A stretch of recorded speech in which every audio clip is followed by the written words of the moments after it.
So, ayan, good day mga boss. Ngayon, ipapakita ko sa inyo na legit talaga at efficient pag MPPT solar charge controller yung gamit nyo. So, step down yung gamit ko na 400 watts from Elijoy.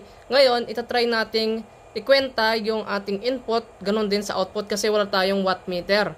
So, try natin gamitan ng calculator.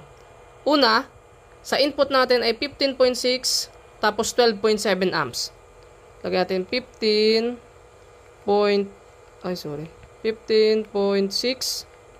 Ita times natin sa 12.6.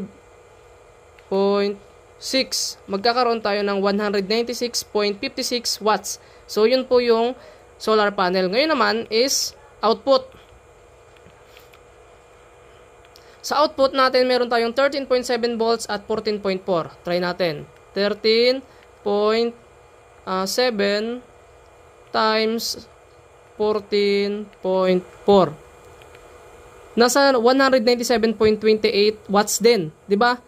Talagang same sa input at output papuntang battery yung na-harvest kapag Elijoy yung gamit natin o kaya MPPT solar charge controller. Kaya yun ang ginawa natin dito. So ito yung upgrade natin na solar charge controller, pero hindi pa talaga siya ganoon ka ganda yung ating setup. So ano lang to, pasamantala, gagawan pa natin.